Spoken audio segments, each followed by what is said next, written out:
పూరా లోకల్. త్వరలో శ్రీనివాస్ యాదవ్ కూడా కాంగ్రెస్ పార్టీలో జాయిన్ అవుతాడని వార్తలు వస్తున్నాయి, నిజమేనా?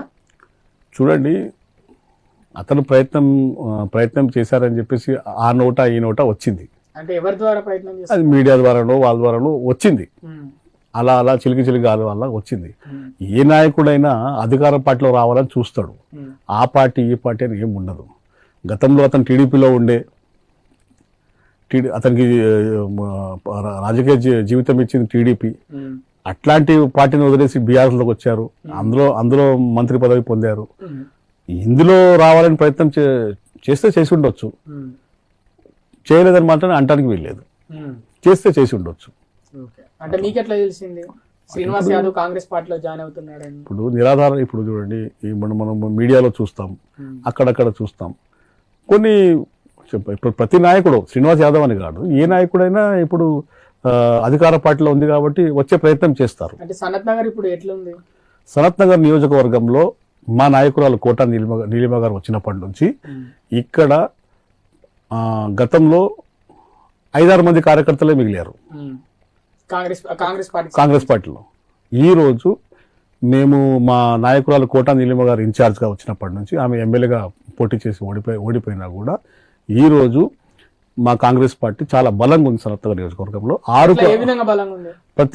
ప్రతి గల్లీలో, ప్రతి బస్తీలో మా నాయకురాలు కోట నీలిమ గారు పర్యటిస్తూ ఉన్నారు. ప్రజా సమస్యలపై అవగాహన కల్పిస్తున్నారు.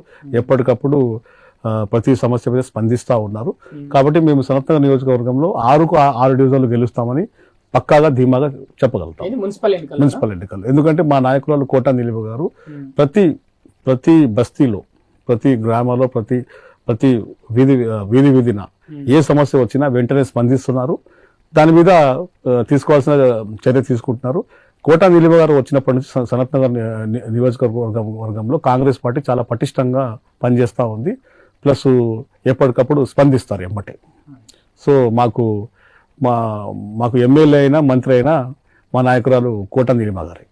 అంటే హైదరాబాద్ లో వీక్ అని అంటున్నారు కాంగ్రెస్ పార్టీ. అట్లాంటిది ఏం లేదండి. మీరు త్వరలో ఎన్నికల్లో చూస్తారు కదా, కాంగ్రెస్ పార్టీ వీకా స్ట్రాంగ్ అనేది. గతంలో మేము ఎన్నికల్లో గెలవక ముందు కూడా వీక్ అన్నారు. అసెంబ్లీ ఎన్నికల్లో కూడా మీరేంటి అన్నారు. మేము చూపించాం కదా, ఇప్పుడు తడాక చూపిస్తాం. అట్లేం లేదు.